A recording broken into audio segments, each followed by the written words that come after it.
Oh, shit. I've got to turn the black. Ah! Oh, jeez! What? You put your earphones back on and you shouted. I'm going to get a megaphone one of these days and wind you right up.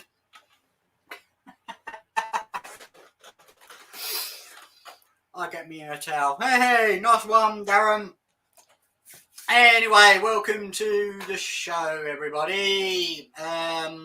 Here tonight to promote a book and also talk about whatever springs to mind as usual for our Monday night shows every month. Isn't that right, Colin? It's Monday. That's what we do on a Monday. Of course it's what we do on a Monday. Anyhow, shall we say hello to everybody in the chat, shall we? Hello, everybody in the chat. Oh, very funny.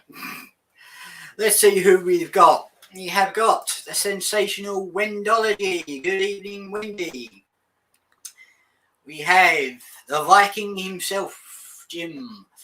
Welcome, Jim. And all the way from Wales with Wendy, Darren's own. Good evening to you all.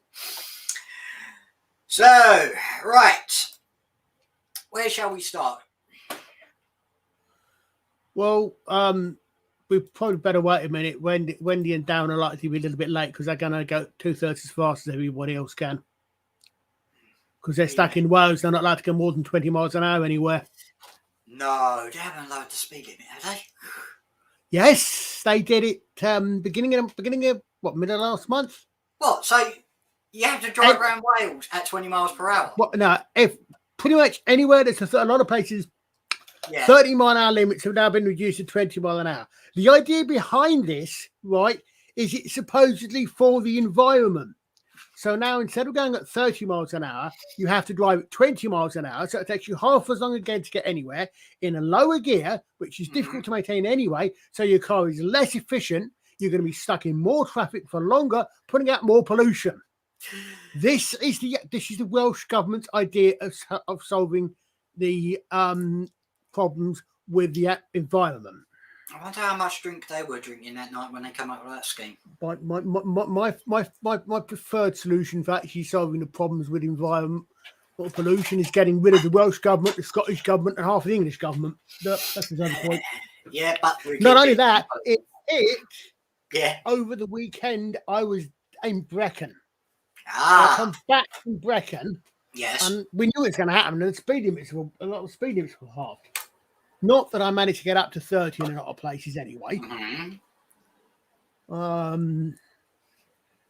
But yeah, they just and they reckon it's going to. I mean, they reckon I've seen things reckon it's going to go more than that. They're going to try and get rid of. Oh yeah, Brecon itself was lovely when I finally found the place.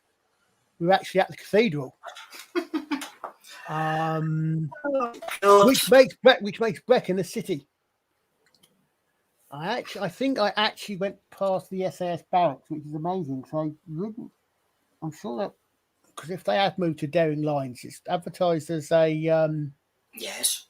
It's advertised. Sorry, when you go past it, it's slightly different. There's an entrance right there, and it's marked combat group or something. But I've got a feeling that's where the hooligans from Everford are when they're not out creating trouble. But yeah, I mean, it's so yes. Go out there and come back. Mind you, half the roads in Wales is not exactly they're not exactly fast roads anyway. The M4 in Wales becomes a B road almost as soon as you get over the border. You start getting pretty much up to Newport. Okay.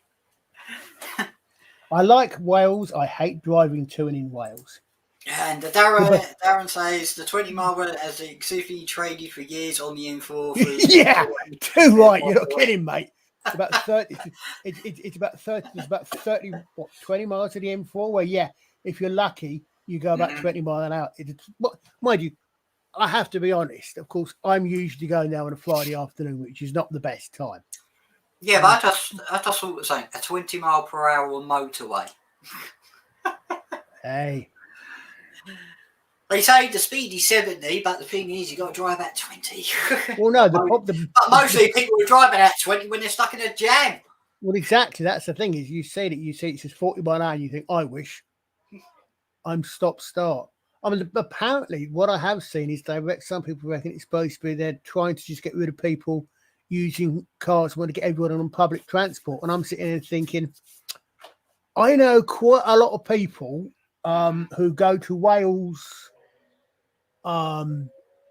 several times a year.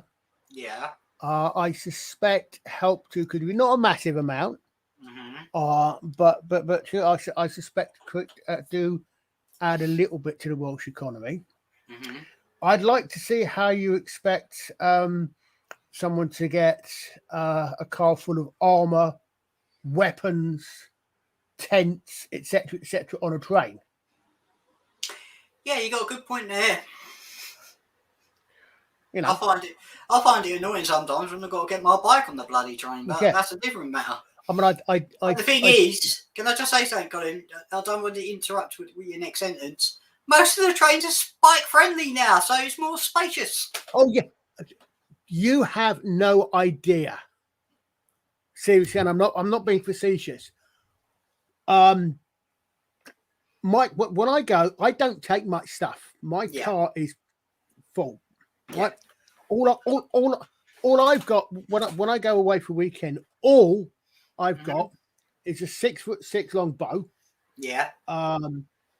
A suitcase, a wheel suitcase with kit in it. I've also got a sports bag. Think the sort of thing that you would carry maybe cricket stuff in, roughly that sort of size. That's got things like sword and arrows in it. I've got a fold-up bed. I've got a fold-up tent. I've got bedding. The kitchen sink. Not quite, no, but I have got a basket. I have got a wicker basket full of drinking vessels, my eating kit, and my eating kit and plate. I've got other stuff as well, and I don't have to carry, for example, loads of armor, loads of weapons. I don't carry any medieval tents.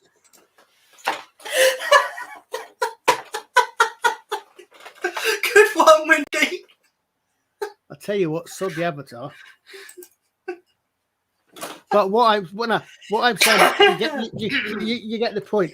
I mean, you imagine a medi tent, right? Yeah. That is probably. I mean, it packs down, but you've got poles, right? For starters, you've got poles which are what 8 foot tall.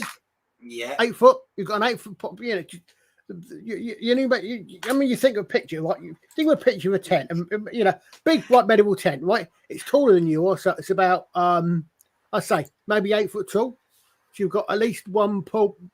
Oh, what do you think I was doing when did you not see what I was doing when I discovered AI art, which is why I'm not getting any sleep? Actually, if you could make me one that's an elf, I'd be grateful because I could do one for Shadow Wolf. But no, right? So you got the pole, right? The tent itself probably packs up into something about the size of, let me think. I mean, probably about 3 foot by. You put your arms around it. It's quite heavy, right? So that's the tent will pack down if you like. It's a small tent. As I said, you've got all bits of other things. You've got weapons, got all other things you take. You've also got all the kit that belongs to the society. So you've got all the stuff. You've got banners. You've got poles. You've got stuff. You could not do. I went several years ago now. Mm-hmm. I went by train to Margam Park, Port Talbot. All I took was a bow. I think there was a bow. I think I had two bags of kit and a backpack. And I had to cart that around the train to get down to the station, get on the train, swap the train, etc., etc. You couldn't do it on public transport. You just couldn't do it. This is what I'm talking about. These stupid ideas about these things about people wanting to get people off the road and this sort of thing. Okay. Can I honestly say one thing, Colin? Yeah, go on. Is that yes, I know I'm a train enthusiast, but once upon a time they did have luggage vans. Yeah, I know, but what I'm saying is you can't do that now. No, what I'm saying is you still got to do all that. So you've got to get that stuff on there. You've got to get it off. You've got to be able. You've then got to you yourself, or however many of you are, have then actually got to get that from the train. Yeah.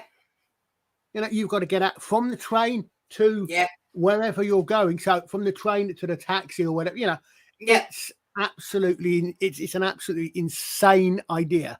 Yeah, but some people still do it. Oh no, I know people do it, and you can do it. What I'm saying is, because the one thing is, Colin, what happened 8 years ago is that I was going to work, right, and I saw these two young lads. They had like what do you call it, a foldable trolley or something, and they were going to the Reading Festival. They got off at Fenchurch Street. They got in the lift with me. I was like taking my bike down in the lift, and I just looked at it and I went, off to the Reading Festival, and they went, yeah. And I went, and you got to haul that all the way across London. And they went, yeah. And I went, good luck, lads. They were refused 2 taxis. I'm not surprised. I know. This is why the annoying thing is these stupid ideas that are come up with by people who've got no idea what real life actually is. I honestly think that while I do believe in paying a good wage, paying for people who take responsible jobs, I think, for example, MPs. I think MPs who live outside of London and therefore who live outside a 90-minute travel radius. The reason I say 90 minutes, if you're unemployed, you're expected to be prepared to travel 90 minutes either way to get to work. Yes. Right? I'm going to start talking political now. If that's what they expect people to do, fine. So anybody who's that thing, I think it's perfect. I think that there should be a high quality, not a flop house, a hotel, right? A hotel there for permanent use by government, by MPs, right? None of this expense crap. So so it's paid, and whatever expenses they can legitimately have for office, etc., etc., etc. Yeah, fine. It should all be paid for. I've got no problem with that. It's a legitimate business expense. Right. And their business. Can we not get too political? One political show. I'm going to put a political alert one of these days on the bottom here when you start talking political. No, I'm just saying that I think that all those places, they should be made to work the way normal people work, and actually get some idea so they don't actually not driven around. All right. Have fun on the, I can't pronounce that properly. Evervale line in the past few. Cancellations ahoy, incredibly convenient bus route and as an alternative, the joys of public transport. Yes, we know! Let's hear about the new book. Not yet, we're just waiting for it, Colin. You finished talking. You finished talking, Colin. Go, mate. Go on. Right. Okay. Without shouting, unless I was shouting. Well. Okay. So we've got a book out, haven't we, Colin? We have a short story out. Yes. Yeah, these days it's the same thing as a book. Hi, Miranda. These Miranda. days it's the same thing as a book. So yeah. Okay, well, the short story, you call it a short story. I just call it a book anyway, because you can have any book. Yeah, anyway. but you see, I'm old enough. When I think of a book, I think of something you print, and you think we print that, it's going to be about 20 pages long. It's going to be a very thin book. So what? So was Thomas the Tank Engine. Yeah, but Thomas the Tank Engine is a kid's book. No, I know what you mean, mate. Yeah. Well, anyway, the link is there. If anybody wants to buy it, you can get it for $2.99 on Amazon.com and also £2.45 on Amazon.com. Problem is, we've only just got the UK link, but you can just find the link anyway. Oh, we've got the link now. Yeah, so it's in the blue bit. Are we doing a print edition? Maybe in the future, because this may be the first of a anthology book to come, Darren. Who knows? But this was like an experiment, wasn't it, Colin? See how long it take us to write a book. Or a short story. Yeah. Let's see. Because at the moment, Gazulamans is delayed. I don't know when it's going to be released. I don't know when they're going to send the artwork back or, the edits. So we could be waiting forever at this rate. But everybody, I hope you enjoy the Impossibility Man. Shall we explain what it's about? Well, I think people's read the synopsis on it already, but... What it's about? You explain what it's about, because I can never manage to get it down to 20 words or less. I think a short story project is always a good bet. That is true. Yeah. Miranda, we'll have to dust off my Kindle. I've been audiobooks for ages. Well, it's just not available on the Kindle. It's available on all digital readers. You just either have the app or ask Colin for a copy, because he's got enough. How many? What? Ebooks? Yeah. That you've changed over from the Kindle. Give me 5 minutes to fire the thing up, and I'll tell you how many records are on this, and this is not the right one. The thing is, Miranda, we could do it as an audio story.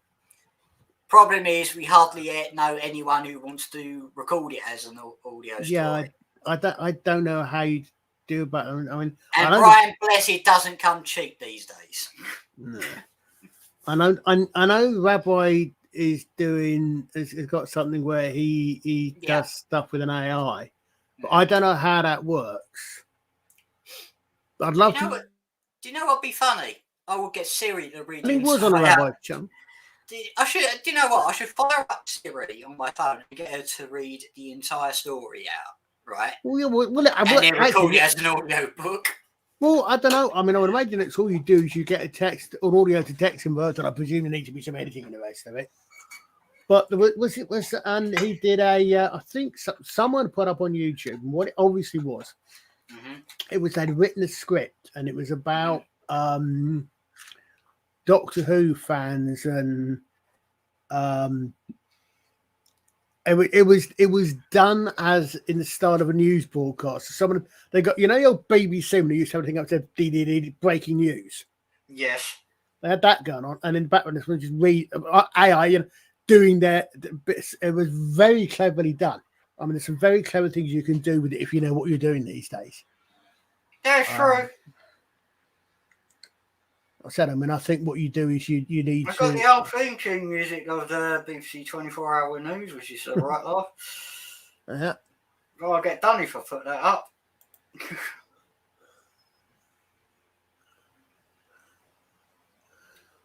What are you looking for? That's all right. I'm just... Okay. So, Miranda, your Kindle has been gathering dust.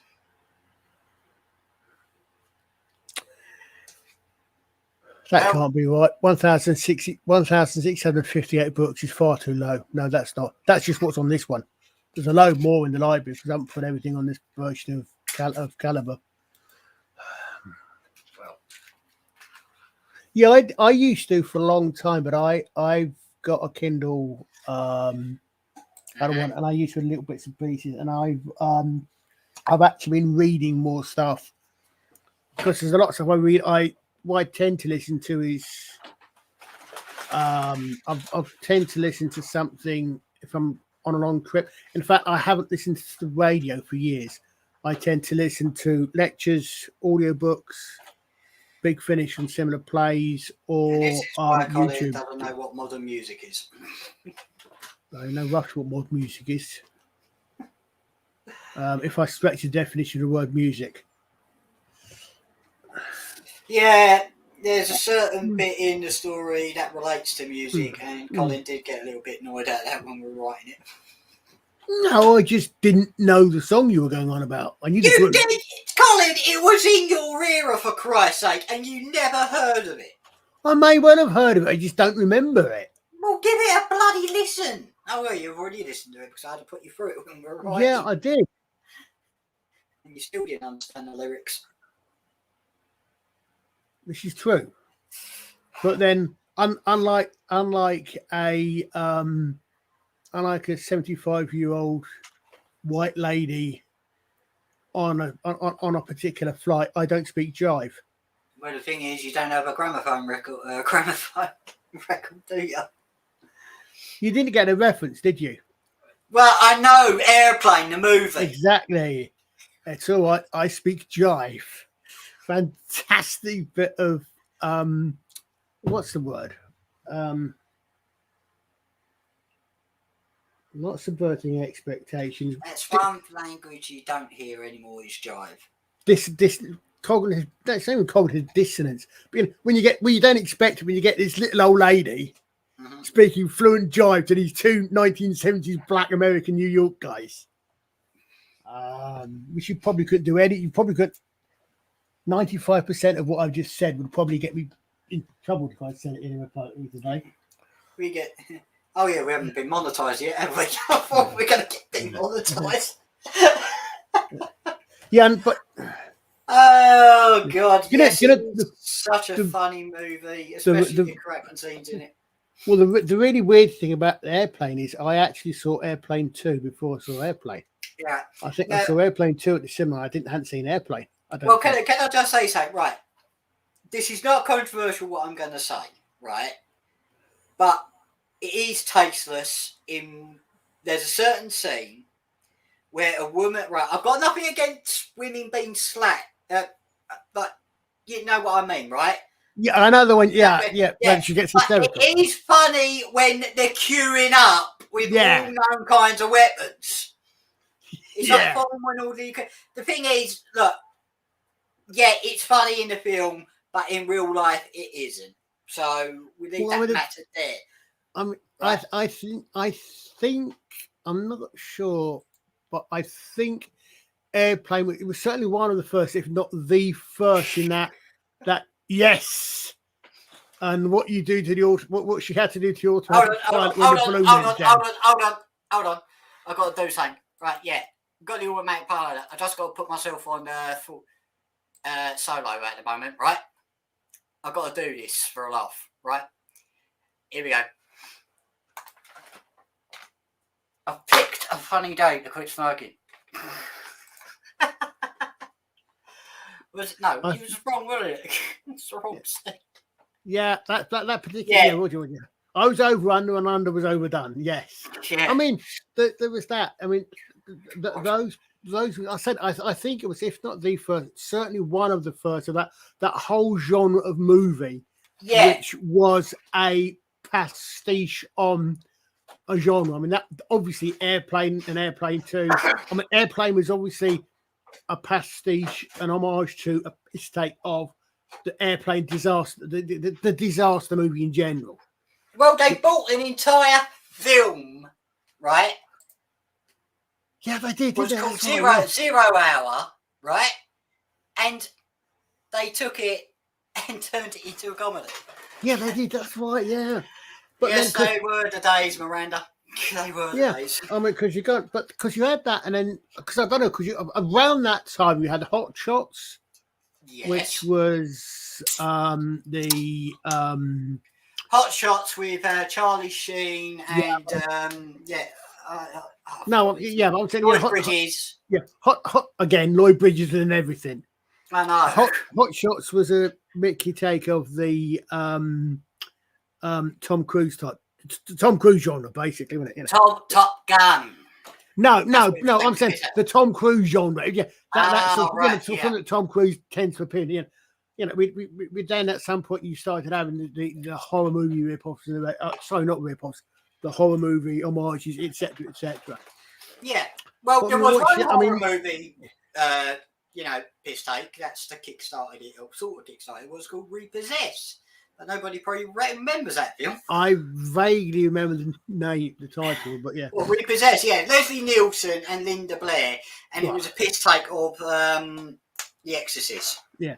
Well, there you go. I mean, if it didn't have Leslie Nielsen or Lloyd Bridges in it, you knew it wasn't a very good. It wasn't a very good. I know. Mickey take. I know. But I mean, the other thing is that I mean that's when I saw, as I said,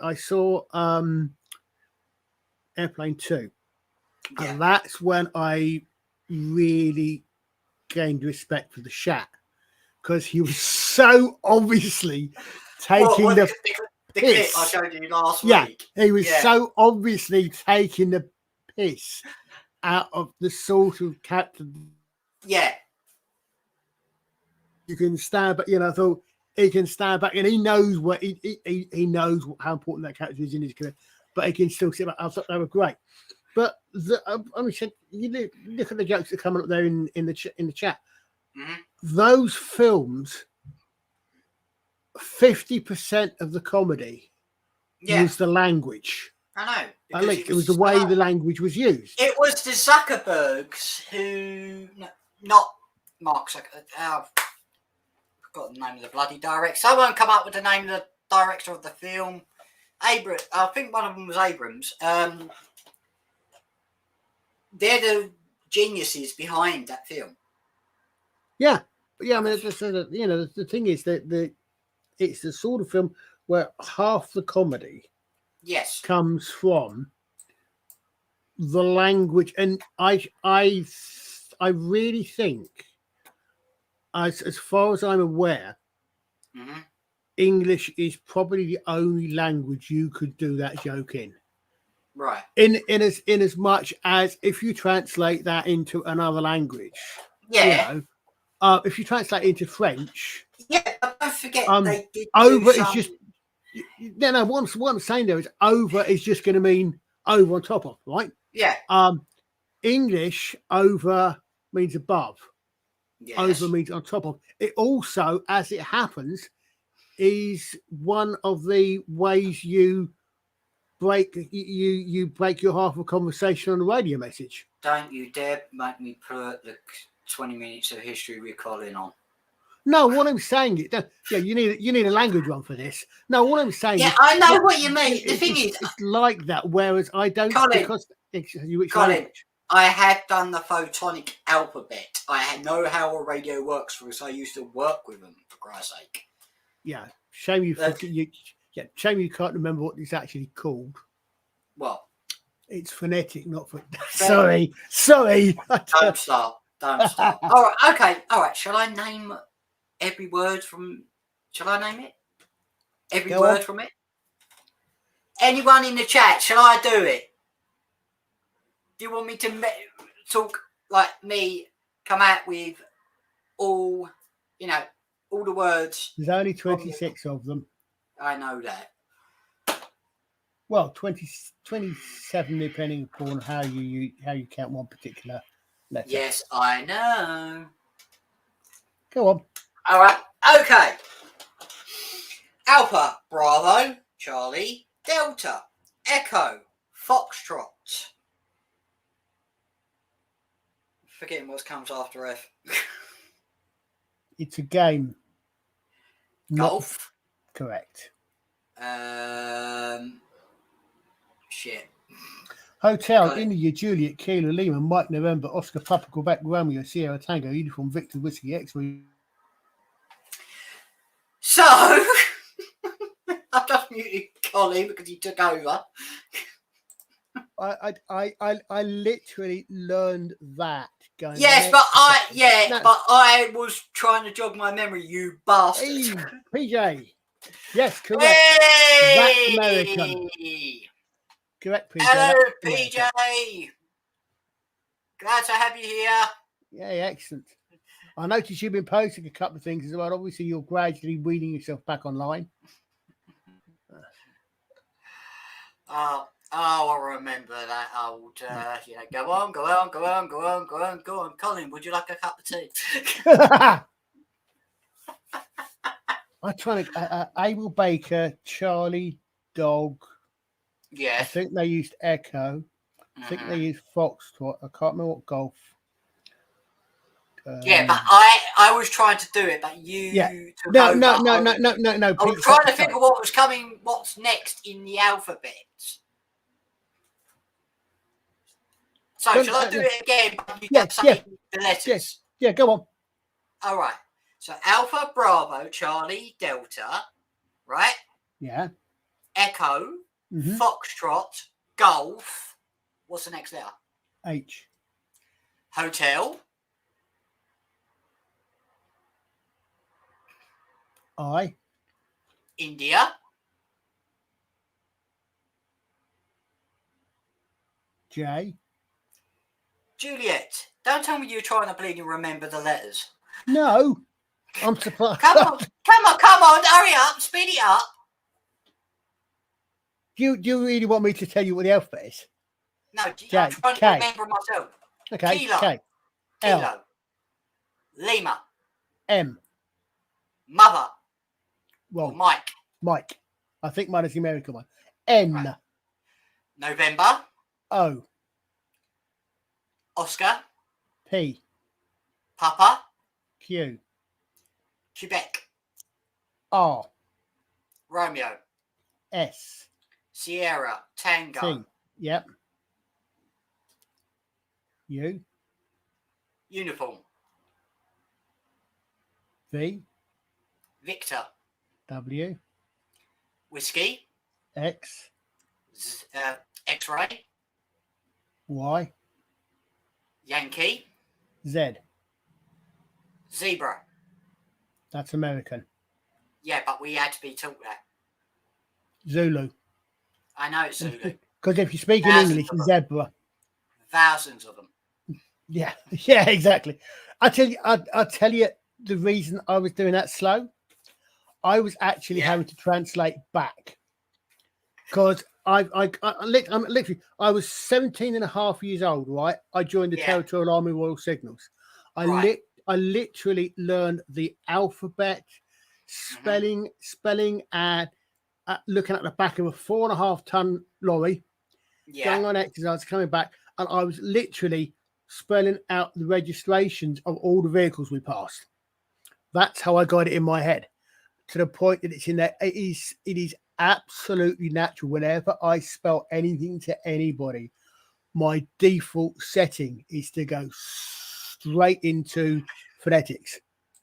I said that's why you're doing that. I'm actually literally have to think, okay, in the I. I'm literally having to half go back because that's kind of how I remember it in that situation.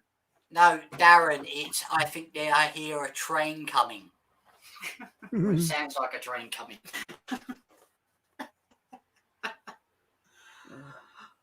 Oh, Jesus Christ.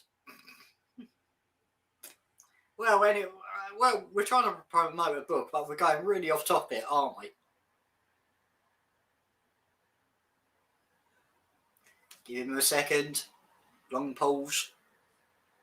Yeah, we are. Well, Dan. I was trying to make it impossible. I was trying to make a joke, but it's impossible. Why is that?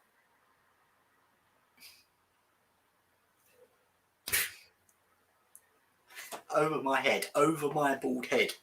Okay. Over the moon. Making a joke is an impossibility at this point. Of course, it's the Impossibility Man.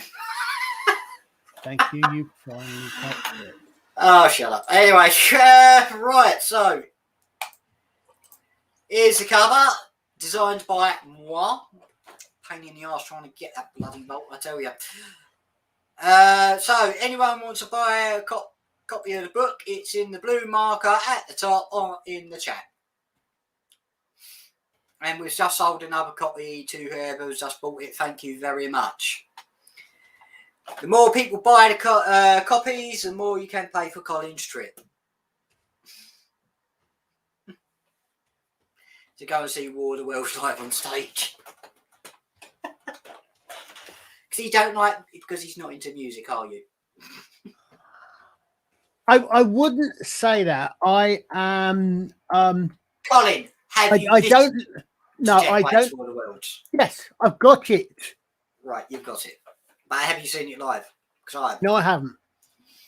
I just have other. I listened to Capital Gold way back when Capital Gold was 1 hour each lunchtime during the week.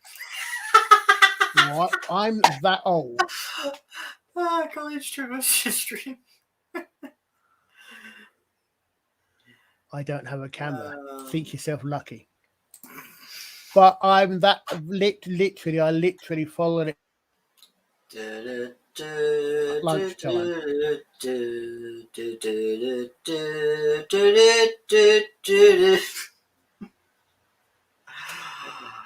Oh god, I'm losing it tonight, I swear. Well, anyway, yeah, so anyone wants to buy the copy of the Impossibility Man, the link is up the top in the chat box. Also, thank you very much for a person buying a copy. So we've sold, 3 copies so far? I would actually ask a question about those Swedish candles. How many of them are there? Yeah, how many of them are there? Don't get him started, please. Don't get him started. Hey, what can I tell you? I'm a historian and a linguist. I know, but don't get him started. I'll rephrase that. My main interest. Thank you very much, Miranda. Thank you very much.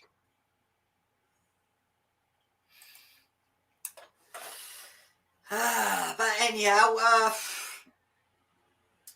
got any peas? Right. If you've got a tablet, or phone, a smartphone, yeah, you just download it on the app. You don't really need to, If you can, I mean, I had my phone. I mean, I've got a smart-ish phone, and I hate reading on the phone. It's far too small for me. But yeah, basically. I've got to do this in a minute. I bought one, read it, and left a review. I'm going to read that out. Sorry, Jim. Uh-oh. But I'll be doing that in 5 minutes. I've got to read it out. Yeah, you can get a Kindle app for nothing. No, what I'm saying is you can get a Kindle app for a tablet. You can get it for phone. You can probably get it for computer.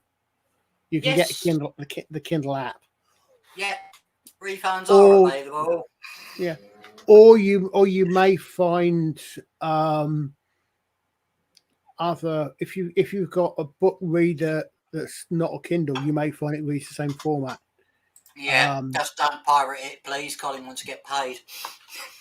I was about to say, if not, I'll just give you a copy. If not, I can let you have a copy of it in any format you want. There's a program called Caliber, which allows you to change into which allows you to change into any format. Look between the avatars. All I can say about it is that it's very clever how we wrote it, isn't it, Colin? Yeah, I think so. Yeah. I mean, it took us some back and forth. Back and forth, bloody hell, mate. The more bloody questions you get I asking wasn't. through it. I was trying to avoid the word. I was trying to avoid the word fighting because that's not true. But yeah, I'm talking about you going on saying that doesn't work. Christ's sake. yeah, The thing is that we've left a author's note at the end of the short story. My signature and Colin's signature, them was saying, you know, so caliber. yeah, Oh yeah, you can buy it on the caliber, can't you? yeah. Yeah. Caliber's the program I use. As I said, I mean, what I've been doing that. I recently got back into a couple of series I've read a while ago, but both American authors actually. Oddly enough, it's really weird. You know this thing these days about you can only write what you know, right? And Yeah. only straight people can. Two cases in point. Two authors I've been reading, right? David Webber and assistants and Lois McMaster Buchhold. Right. Lois Buchhold's main character, is Miles Verkosigan, a male. Yes. David Webber's main character in this particular universe is Honor Harrington, female. So you've got each of these authors is writing the opposite gender and doing it bloody well. Okay. So this crap about you can only write what you know is absolute. But what I've done is I've got a lot of them and I've got them on ebooks. But the problem is I'm a bit picky when it comes. You may have noticed I'm a bit picky when it comes to formatting how I like to read. Tell me bloody about it. So what I do is I get the thing in Caliber, I convert it into Microsoft Word, into DocX, Microsoft Word, edit it in Microsoft Word, then convert it into, in this particular case, AZW3, which is the format that Kindle uses, or whatever else. So, you know, you can actually convert it into pretty much any format for any book reader.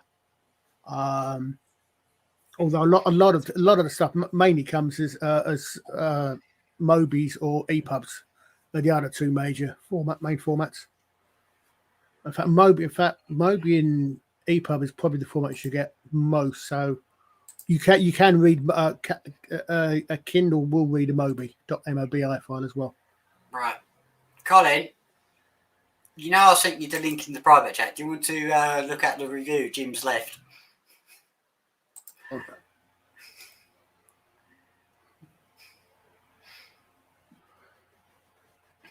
Give him time, folks. Remember, Jim, I know where you live. Yeah. About a mile down the road, and yes, he has got a bow and arrow man standby. Yes, I know how to deal with it. All right. Shall we get ready to read it out soon? Well, I'm letting it load first of all because and your bloody computer. I'm wondering if it's the internet, if it's the which needs a mallet. Yeah, if it's my internet or if it's my graphics card or what. But, hold on. All right. Okay, bomb. Okay, right.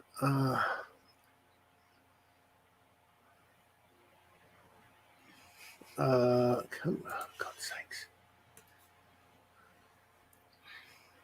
Okay, and now the page is frozen. And now Microsoft Edge is frozen. It will pay good money to see that. No, it's literally it's just frozen as in I can't click on. No, I just brought up the comment. Colin. Well, when I can actually click onto another tab, I'll be able to see it. What? My paintball gun is faster than your arrows, Colin. Yes, but I bet my bow's got a longer range. That's why I said I pay good money to see that. Oh, right. Yes. Hold on. I'm okay, well, that's better actually loaded. So, okay, so. Ladies and gentlemen, Colin's very slow computer. 22 pages. I can't actually see I can't see the reviews on it at the moment. You're right. Oh, sorry, Wendy. got it. No, got it. You're right, sorry. Wendy. Oh God. You drop my God. Okay, everyone. Who wants to see a match of paintball versus arrows?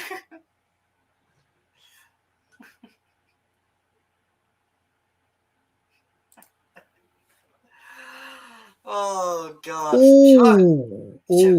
Don't. Shall I read it? No, I've read it. I think, Jim, that's very good. Thank you. That's a very good. Yeah, but I was going to read. Do you want to read it out or not? You can if you want. I don't know. I'm just trying to read it, but okay. All right. I missed some spelling errors. We haven't, have we? Well, Jim's likes it. There are some spelling errors that managed to slip past, but they're very minor. I'm glad they're blame minor. Colin. Blame Colin. He edited it all. Yeah, I am the editor. That's what I said. I mean, I'm slightly miffed. I'm not going back and changing anything. Maybe when we put it into book form, yeah, but... Okay, all right, I'll let you read it out then. Oh, okay. Go on. Go on. Why should you read this? It's an interesting, very quick and fast-moving piece that does not get you bored. It's just enough to let your own imagination take hold and add more to the environment and characters which is provided, which in my mind is always a good sign in world building. Any drawbacks to this book? Some names and products are very localized. Very few outside of London would even know what they mean, which is fair enough. Some abbreviations and locations are also not known, probably even to locals in London. There are some spelling errors that managed to slip past the editors. However, they are very minor editors. Overall thoughts, good story, very quick read, which is perfect for your morning commute. Thank you, Jim. Thanks, Jim. That is more balance and fair. The thing is about it is that when I came up with the concept with the Impossibility Man, I was thinking detective, the Sweeney, the professionals, proper robbery types of what it is. That's why I set it in that location. But the thing is that we've had to keep it contained within the bank because it would have took longer, So it's just like a detective story. But the thing is, who was the Impossibility Man? That's actually, I mean, what Jim said. That's one of the things we tossed back and forth a little bit. Was you know London a lot better than I do. You also know the Sweeney a little better than I do. Yeah, and there are things in there. I've got some. We had some interesting bits as well about things like I mean, I can understand why some of the abbreviations and that. This is the problem. Is part of that is. You're right, Darren. And I haven't had any dinner. Yeah. Do we need to go to the apples to get my Gregory sandwiches? No, I think Fortune managed to avoid that because neither of us are Cockneys. It's not really Cockney rhyming slang. That's the main thing. Well, yeah, it's moved on. I mean, I have there is a at the risk of making you push the button again. There is something that almost everybody is guilty of. Mm-hmm.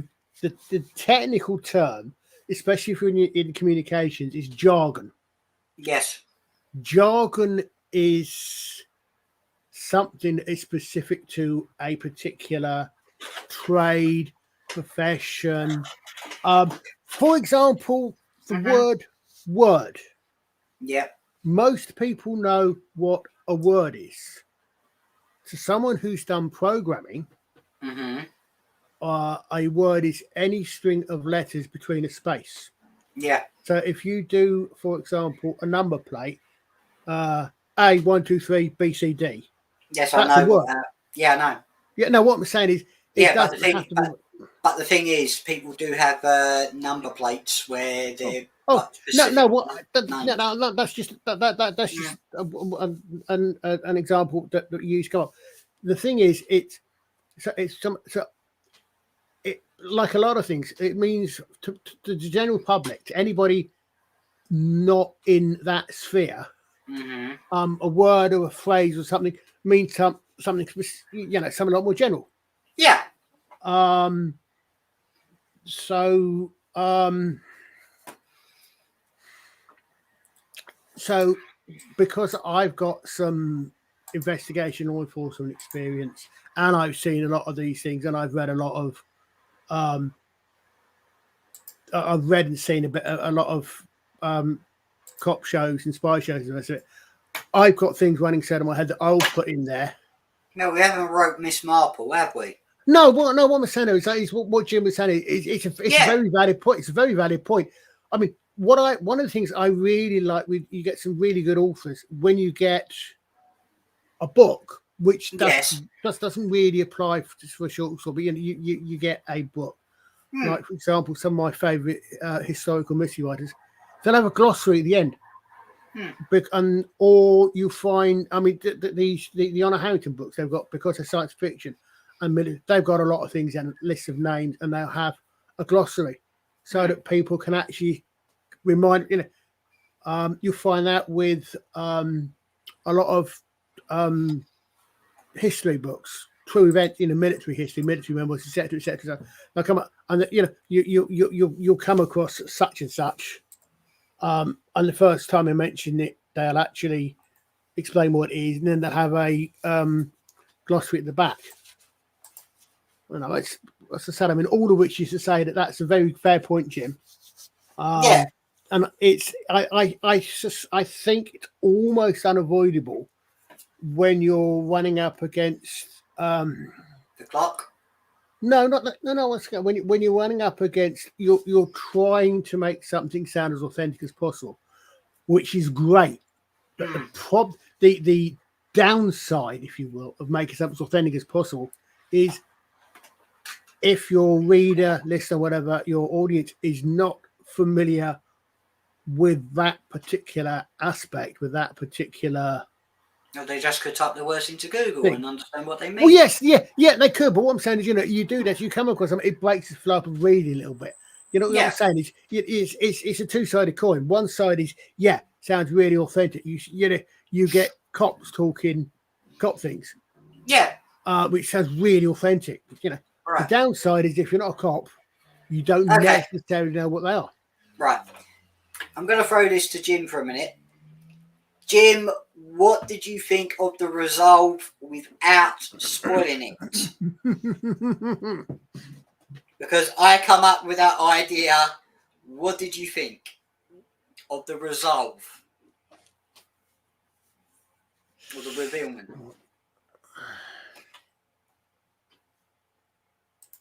That is true. That's true. Yeah. But Jim, I am throwing the question to you. What did you think of how it was pulled off?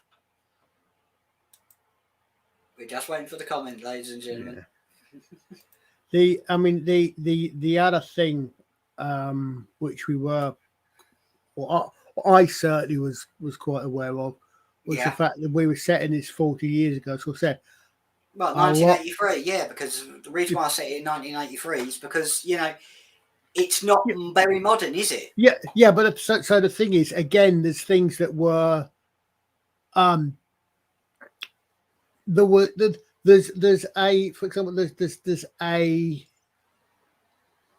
element that comes into the story, right? If you remember, just spoil it.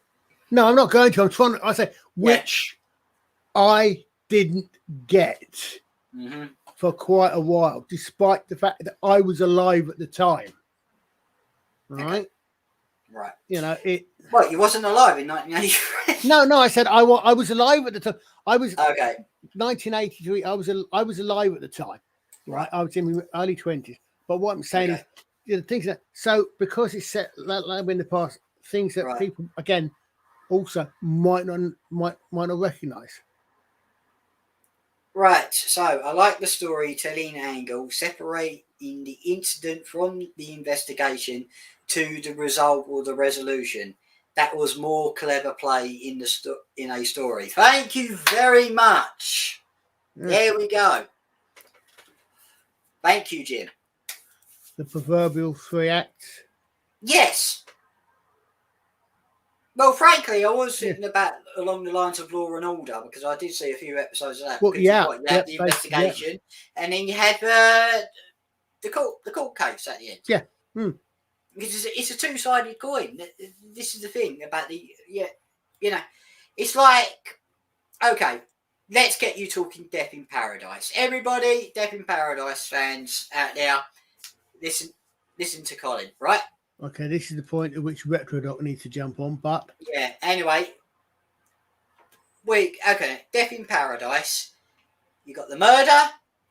yeah, You got the investigation, and then what you got at the end is the resultment. yeah, Where they gather everybody round and tell a little story, and you're the murderer. End of. Yeah, I said it's classic.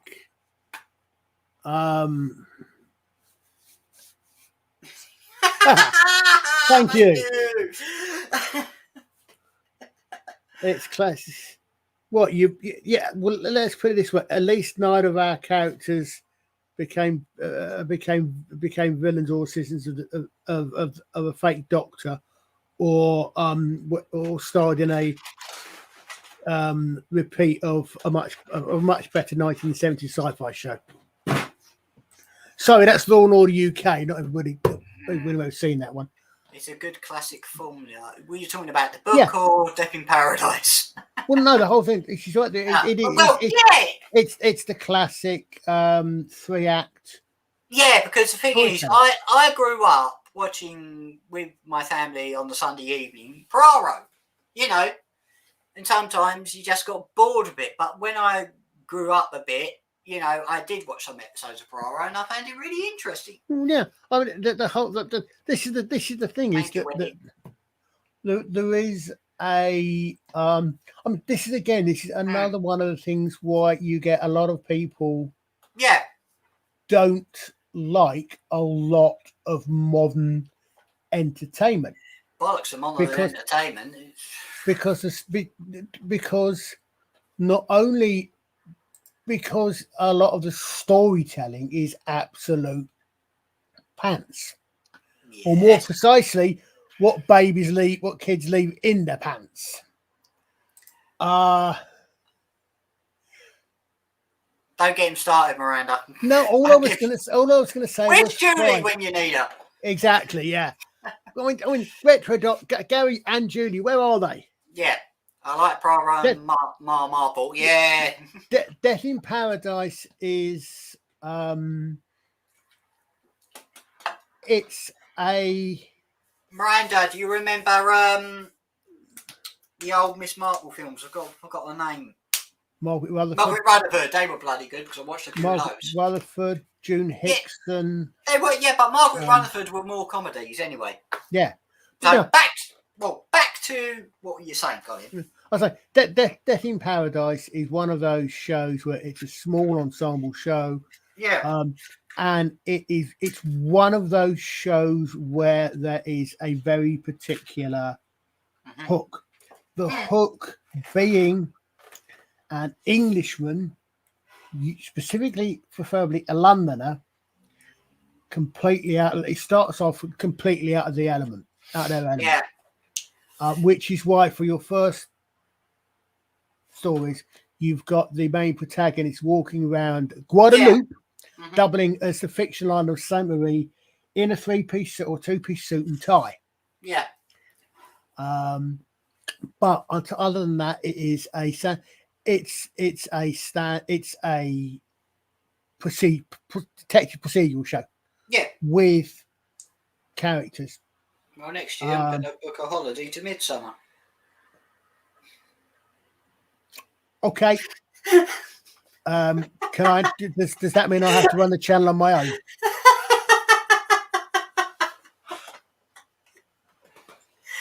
Oh, fucking hell.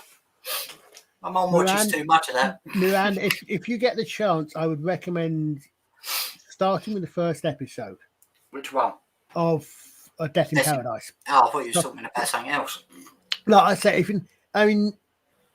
start it, give it a cup of tea. If it's not your cup of tea, it's not your cup of tea. It's not everybody's cup of tea. I just keep figuring out about Death in Paradise is why the entire population of the island hasn't gone under yet. Well, yeah, this is true. Why would anybody want to go to St. Marie? Yeah, it's like a lot of places. Why would anybody want to live in St. Mary Mead, Midsummer? In the 1970s, actually, it was a bit dangerous going on holiday to Jersey. Father Brown. I can't remember where Father Brown and Sister Boniface. That reminds me, we've got to check there's enough trees than Sister Boniface.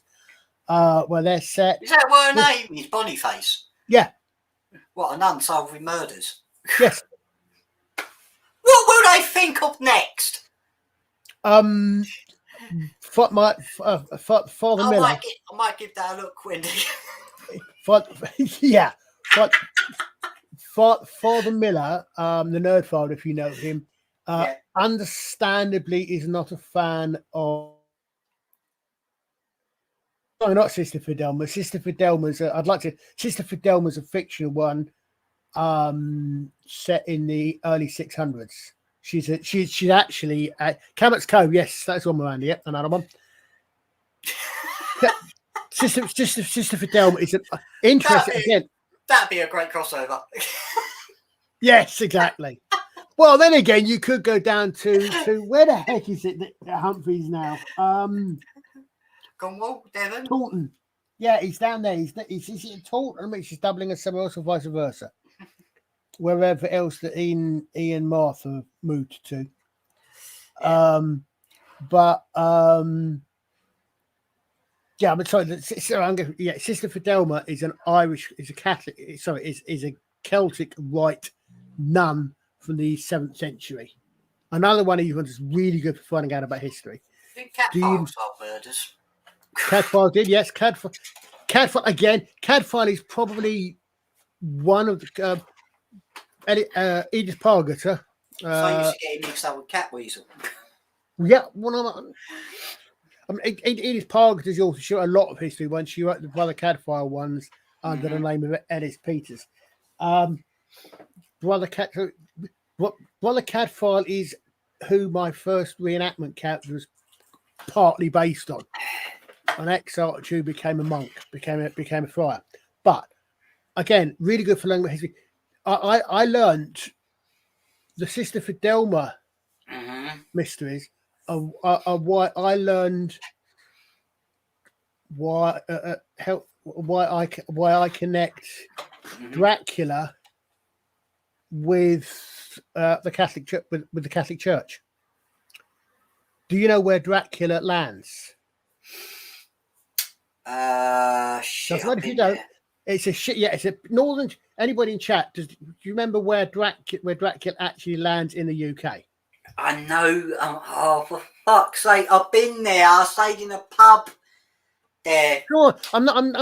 I'm just saying. Yeah, that's fine. I know. Yes, Miranda. That was the A.W.K, correct? Yeah, that's right. Whitby. Okay, now, Sister Fidel in one of the early Sister Fidelma novels. You might feel like pushing the button. I'll try and keep it to less than 20 minutes. Basically, the Sister Fidelma mysteries, one of the places she attends is the Synod of Whitby in Right, hold on a minute. Right, I've just got to play this because I need the toilet. See you shortly. Hey, don't worry. Hey.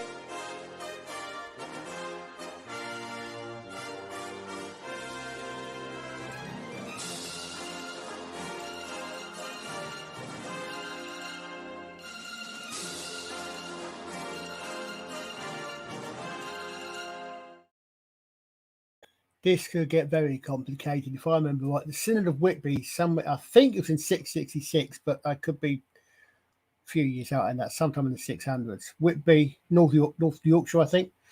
There were two sorts of church, what we now call Catholic Church.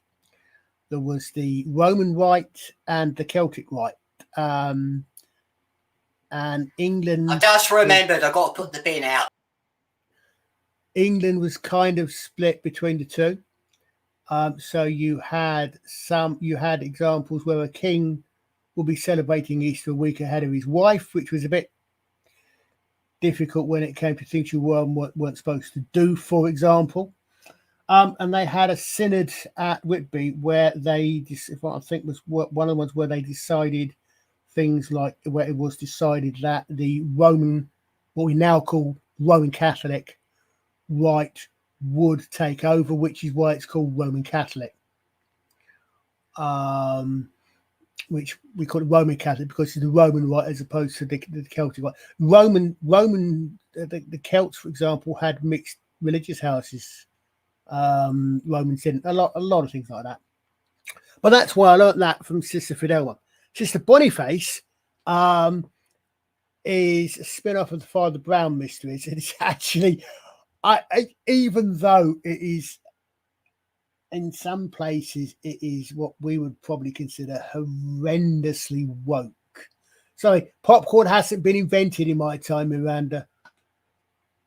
I know nothing after about 1350, nothing up or about 1380, nothing after 1380 exists as far as I'm concerned. I'm talking to some really magic thing here. Sister Fidel, see, I did it again. Sister Boniface, oddly enough, and again, a lot of nuns when ladies join take holy orders, they take, as I understand it, they take a different name, and I don't know how. I'm not a Catholic and I'm not that familiar with the whole things, but a lot of them, certainly, they seem to take what we would consider to be male names. So you get a Sister Michael. Boniface is a male name, but she's a really, she's a really, if you don't seen it, she's quite an interesting character. She worked at Bletchley Park during the war and this sort of thing. But I really need to go and check Simpson series out because I quite enjoyed them, despite the fact that it's made in the last couple of years. And it's a BBC show, so you can imagine what it's like in certain areas. But it's that's an example, as I said, of why one of the reasons I got into reading the likes of Brother Cadfael was that, going back to what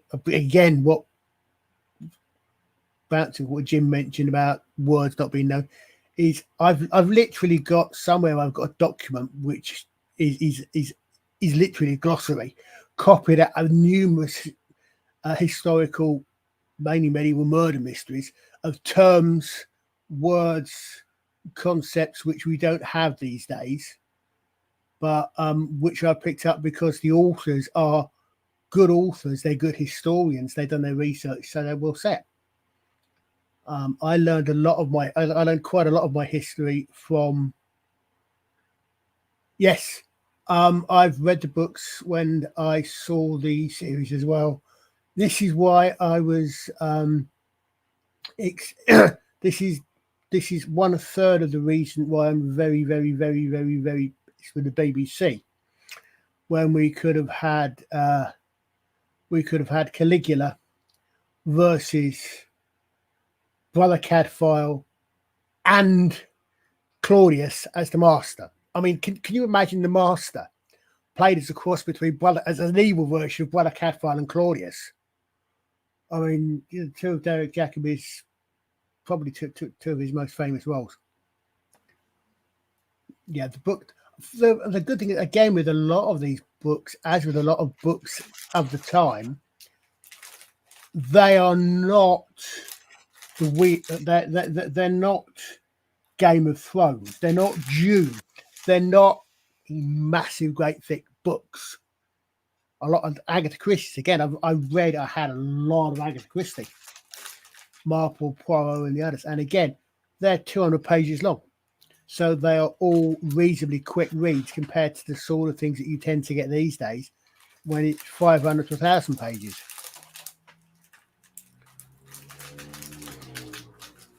But yeah, I mean, Derek Jacobi, the Catfight books, as Miranda said, that's set during the anarchy, the Stephen and Matilda.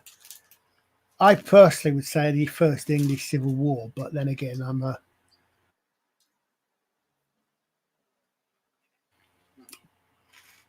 something of a medieval buff. You might not know this about me, I don't talk about it very often. But it was set in that time, yeah. Then another really good one was Bernard Knight. Sir Bernard Knight used to be the head. I've forgotten what the government forensic scientist, and I've forgotten what the actual title was. Coroner. He writes a series of novels set in the time of Richard the Lionheart and King John about one of the first coroners when they're called crowners. And a lot of it about what the original coroners' original duties were. For example, one of the things they were responsible was for, well, not necessarily depending where they're based, but they were responsible for things like salmon being the royal fish and things like this. Again, lots of weird things you don't imagine that you can just pick up where the authors write really well. So you finish back now. You can't see his face, guys, can you?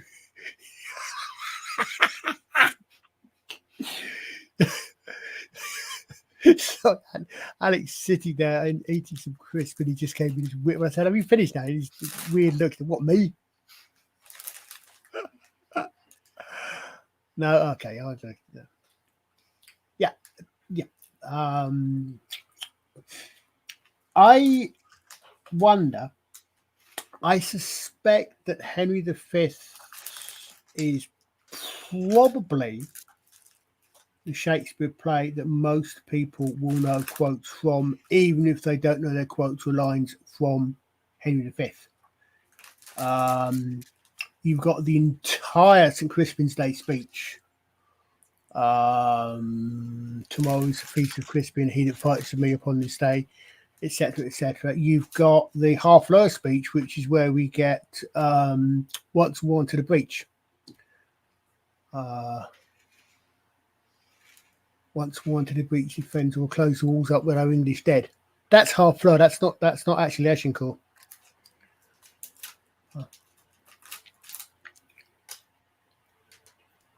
He's still eating crisps. I can even crunch him. You left me waffling on about history. Take out the bin and came back with food. You can add me to the stream if you want. When you're ready, mate. When you're ready, you can turn off the solo layout if you want. Hey, no, if you want to eat, mate, you wouldn't, you know. I mean, no, I'm just waiting for you to turn off the solo layout. Oh, okay. Hold on. There you go.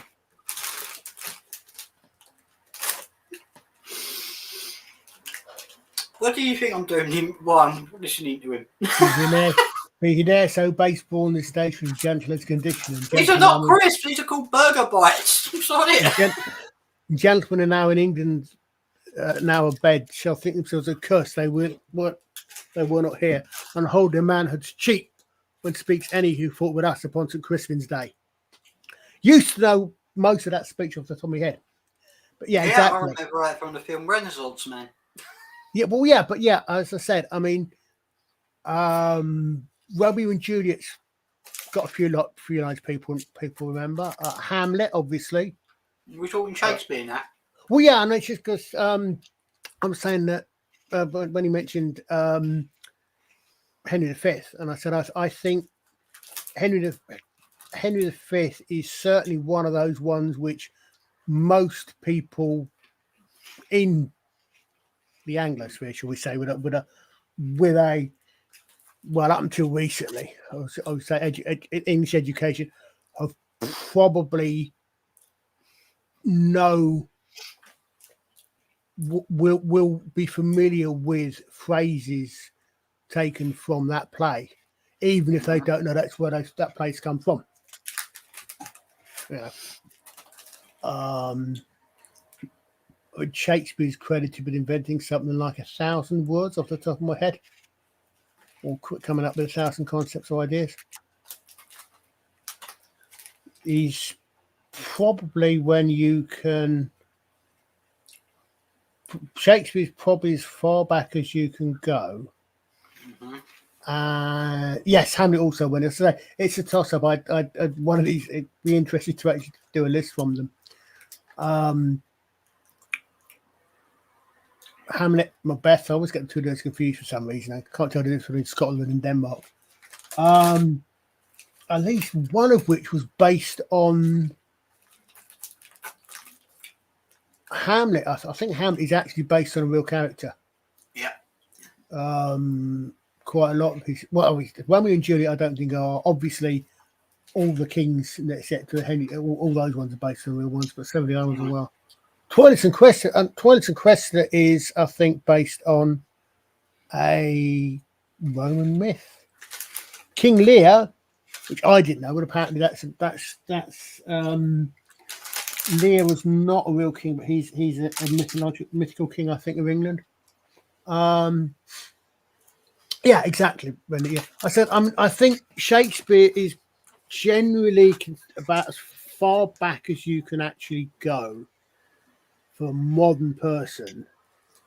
I'll be careful how I use that phrase, but you know what I mean. For a present day 20th, 21st century English can actually read and understand. You go back a couple hundred years, or you try to read Chaucer.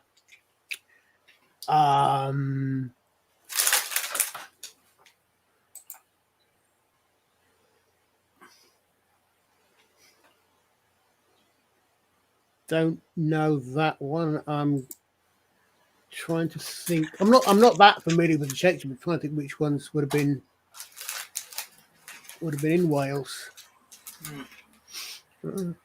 But yeah, I mean, as I said, you go back to Chaucer and you read you start reading Canterbury Tales, and it is very much Middle English.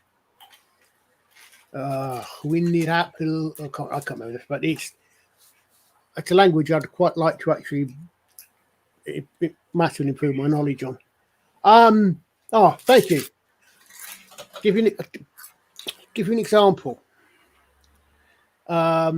Shakespeare is Henry VIII, is Tudor, right? Give you an example. Pastime with good company, Gruculus, company. I love and shall until I die. Gruculus, but none deny. So God be pleased, thus live will I. You can make out most of what I'm saying there, right? I'll go back 200 years. Myriads will summon the lost with frugalous song. Och nu neheth, winders blast on, weather strong. Aye, what this nicht is long. On to wish well, Mitchell strong. Sorry in morn and foss. That's Middle English. These are songs I happen to know in medieval. But you can tell the difference there. Same language, 200-300 years difference. You've got a lot of modern English. You've got the vowel shift has changed. You've got changes going on.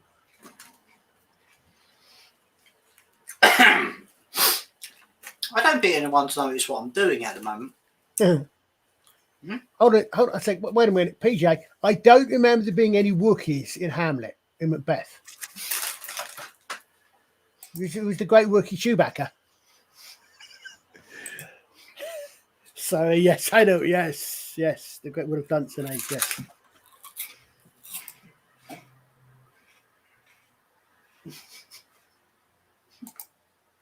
Like hell I am. If everyone's noticed what I'm doing at the moment, yeah, I'm eating burger bites, but I'm eating with a toothpick. You thought I got gobstoppers. Yeah, there's I'll say, I mean that's simply because I reenact what we used to see. So it's, I mean, again, it's fascinating to, I mean, language is the other thing that fascinates me. History and language, they go to English. They go together very well.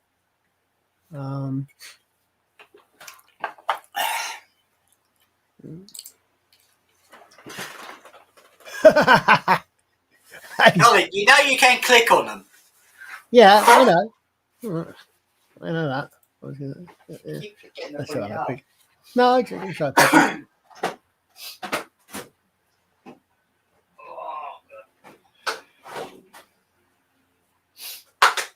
I did the only I think I apart from Pantos as a kid, I think I've only been to the theatre twice. I saw way back in the It's behind you.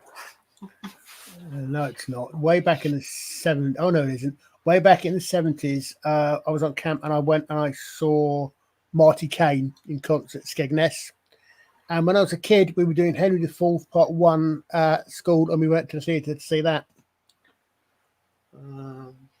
I've seen a few Shakespeare bits and pieces since, because I obviously the history plays in, it interests me, but yeah, and more specifically, and my brain just completely switched off on the lady's name. There was also Jessica in Francesca Annis. No, Francesca Annis. Jessica in June. So Lady Jessica in Trade is in June. Francesca Annis. Yeah. Yep. I've got that one. Not best. Martin Shaw and Keith Chegwin. Oh, bloody hell, that's a nice one. Yeah. I mean, the thing is that you have to remember with Shakespeare is a great example of another thing as well. Of course, he was writing, and you tend to think that political motivations are a thing of today. No, Shakespeare was writing for Himself. No, he was writing for the Tudor court. He was writing at the time of I think he started writing under Elizabeth, and then he went on to James. So he wouldn't have been there for Henry VIII. So of course, when it comes to recent history, he, for example, makes out Richard III to be the villain all the way through, because Richard III is, of course, the one that Henry VII defeated at Bosworth Field. So, if Richard III being a villain means that Henry VII is the hero, and therefore Henry VIII then legitimizes them because he's under a Tudor regime. That's why Richard III, for example, is Richard III is written the way. You know, the way he's written, you know, the old Hunchback and Princes in the Tower and all the rest of it. You know, that is a very propagandist play.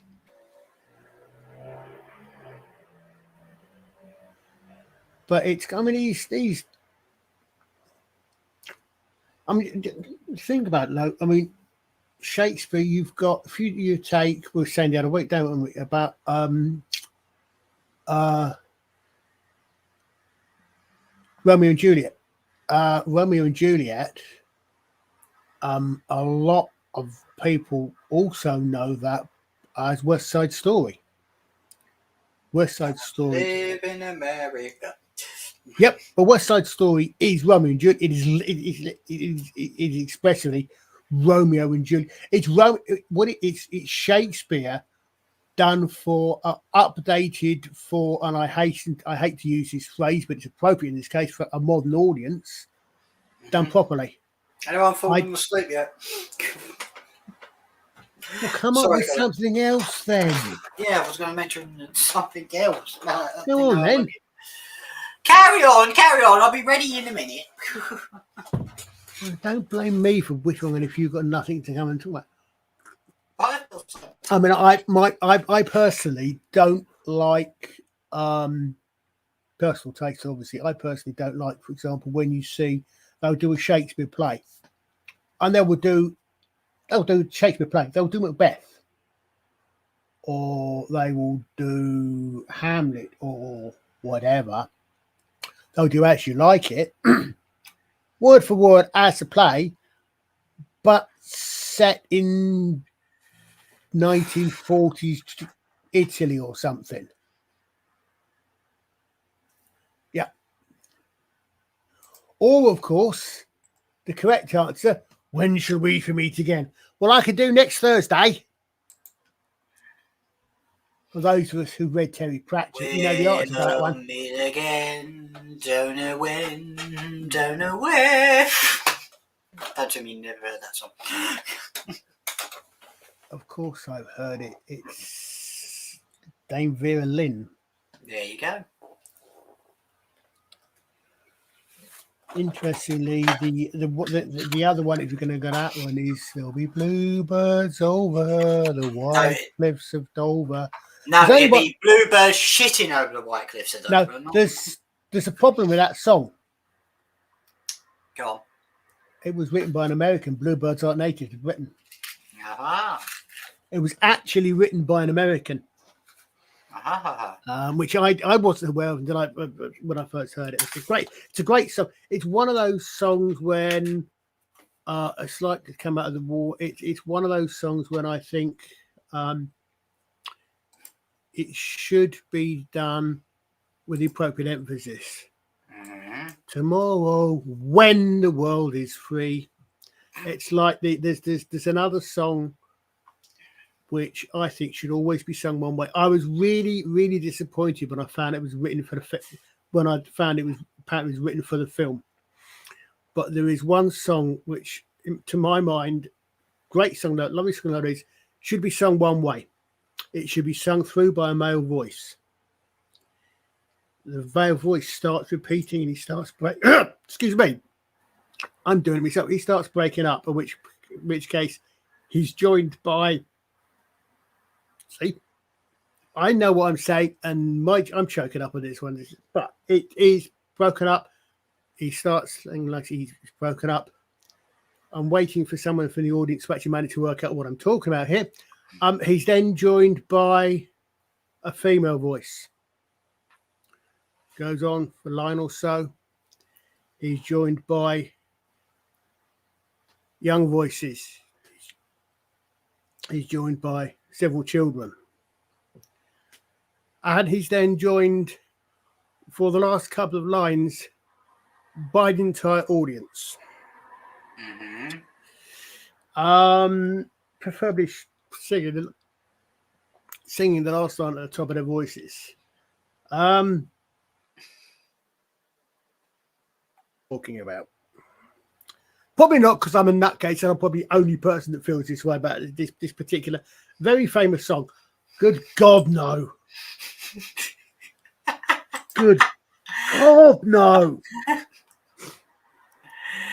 Then I do another one. Grandma, we love you.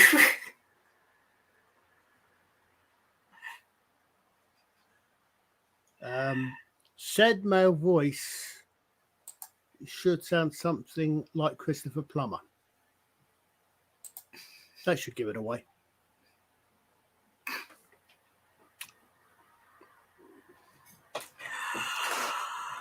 Oh, I don't know what else to say.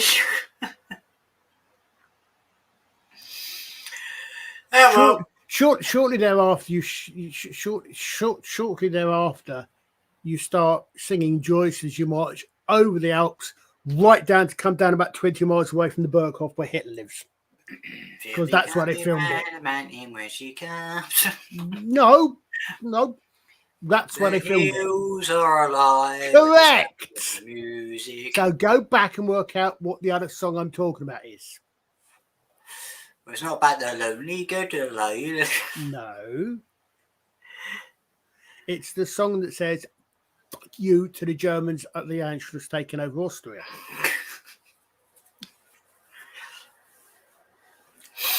No, it's just before they run away. Not that I remember this film or anything. He's seen it.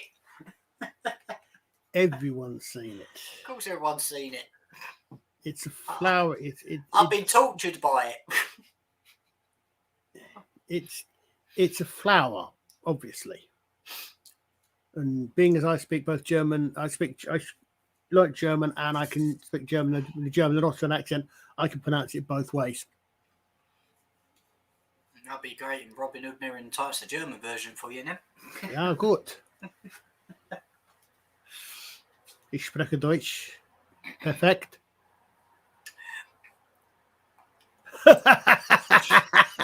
So get off you.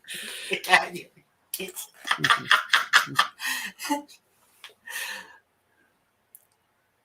Correct. Edelweiss. Apparently, I used to think that was actually the Austrian national anthem, but apparently it was written for The Sound of Music.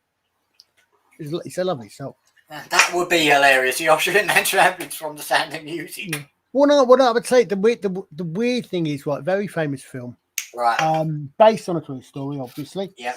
Mm-hmm. But at the end, yeah, where you see them coming over the mountains, it's very recognisable for anyone that knows Austria. Mm-hmm. Where they're actually coming down the hills at the end, where they're escaping out of Austria, mm-hmm.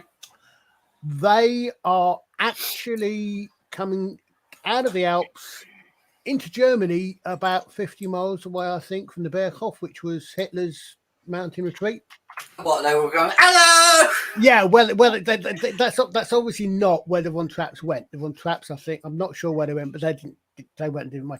But in the film, where they filmed the film in the Alps, in the film, that actually is on the Austrian-German border, apparently. Nah, hold on. Take care, Darren, and take care, Wendy. Thanks for joining us.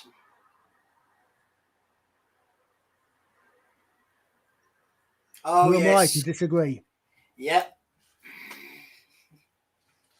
But the other question there is, did you actually recognise Did you actually recognise the other quote I slipped in there? What's that?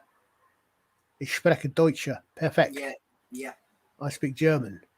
Perfect. Good luck. That was from the Guns of Navarone. Ah. One thing I haven't seen in a bloody long while. No. Keep watching False Temper and Navarone, because that gets shown more than the Guns. The False Temper from Navarone is the only book Alistair MacLean wrote, which was a sequel to the previous book. And we were supposed to do a show about that, wasn't we? Yeah, we were at some point, yeah. Yeah, well, we're still on the agenda. Right, can we change the subject a little bit? Because I just want to mention about a future we can, if show we're doing. 10 o'clock, so. Yes, I know. I don't know if anyone's noticing the news lately and everything else, but some prats chopped down a tree. Now, it's not any type of tree. It was a tree featured in a very famous movie, and it was been standing there for 300 years. So, if you all know what I'm talking about, PJ probably knows because he don't live far from it. Do you say that, but shall we hold a eulogy for the tree? Well, the thing is, you say that, but in that connection, I have a different tree in mind. Mm-hmm. I've no idea where the tree is, but it's the tree in which an arrow gets shot, boom, of which the Robin Hood theme starts playing. Yeah. As in Robin Hood, riding through the glen. At the start of the Richard Green Robin Hood. You say any more of those lyrics, and I'm muting up. Why? Night, Wendy. Take care. It could be worse. Don't watch the news, but Adrian's. Whoa, yes, I know. It could be worse. I could start doing the Monty Python version. Dennis looping. No. Dennis Moore.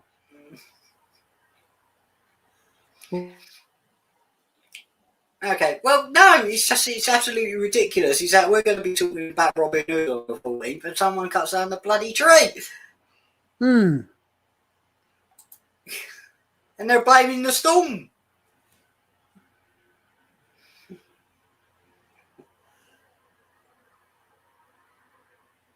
I believe that. I mean, you, PJ, or Jim, being in the trade made me modest, but I believe that Monty Python is that there is a connection between Monty Python spam and why the word spam came into the computer lexicon for unwanted mail.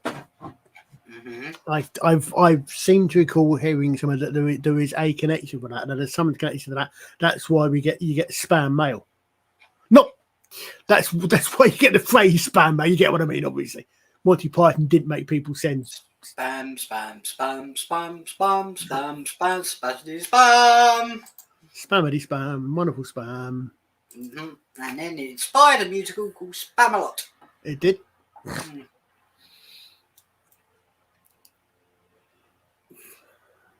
No, well, the thing is, Colin, what are your feelings about this twat who decided to cut down a tree? I actually have no particular feelings because I wasn't aware of the tree, the significance. I saw something about it, and I've seen a couple of things about it afterwards, but yeah. Joking aside, this must have been an act of someone to destroy happiness for others. It's just a tree, but it meant stuff to people. That was what action was to target it. I mean, if that's what was behind it, then yeah. Yeah, I know, but at least the tree would be forever immortalised in Prince of Thieves. That's the main thing.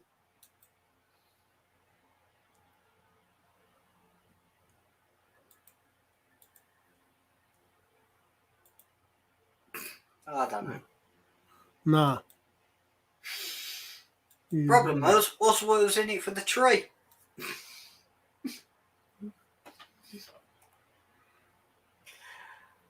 Oh, never mind. Yeah. Right. Okay. Which was a really, really subtle segue into what our next show is going to be. Well done. What? Robin Hood? Yes, we know. Just what I said. Yeah, really subtle segue for what's coming up next. Yeah, I know. Because who did it better? Boom, boom. Oh, God. And Ben, I think we should start wrapping up soon, Colin. Yeah, that's 2 hours went quite quick. Oh, no, an hour and a half, didn't it? So we can start till 8:30. So. Well, our next Monday night show will be on the 6th of November. Monday. Yeah, just after firework night. I was going to say, the day after fireworks.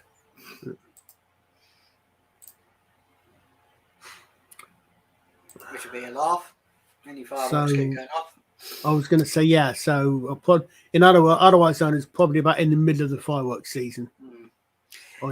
It's like visiting the Twin Towers site in New York. You can tell there's an aura around the place, and I'm not even spiritual. Yes, I can understand that. Yeah. Yeah. But anyway, yes, we'll be back on the 14th on a Saturday this time. Oh, and yeah. Hopefully, and hopefully we'll have guests, won't we? Will be nice. Yes, we mean. I forgot we did it on a Saturday. Yeah, we've got to do.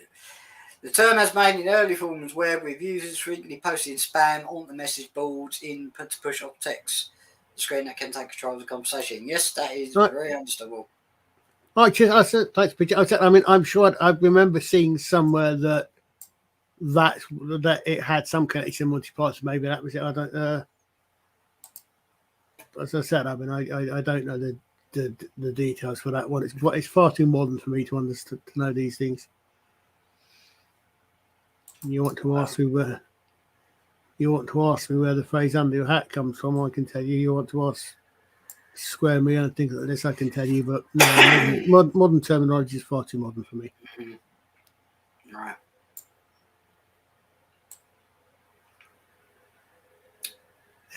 Which actually suddenly makes me wonder, is that where the Python programming language gets its name from as well? What's that? Python.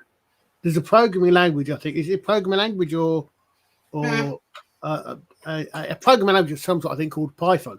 I'm just wondering if that's got any connection to Monty Python as well. I don't know. I mean, I think that's a subject we've got to bring up at some point. It's either Anyway, everybody, you can find the Impossibility Man on Amazon. The link is there, and also it'll be in the description. So anyone's welcome to come and buy it. And very early but unlikely.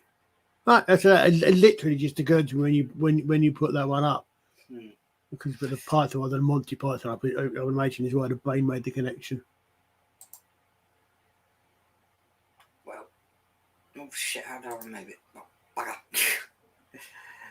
You know when you press the wrong button, Colin? Frequently. Yes. Okay, right. Well, anyhow, Colin, can you hear music?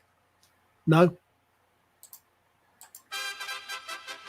Now I can. You push the button. Right, everybody. Thank you for joining us. Hopefully, we'll see you on the 14th. I'm turning that down. So, next show will be about Robin Hood, but 2 popular Robin Hood films. Also, we'll be back on the 6th with fireworks going off. So, I don't know what else to say. Colin, quickly. Sorry, I was reading this article that Never mind. Anyway, it's good night from me, and it's good night from home. Anyway, take care, everybody, and see you soon. Bye.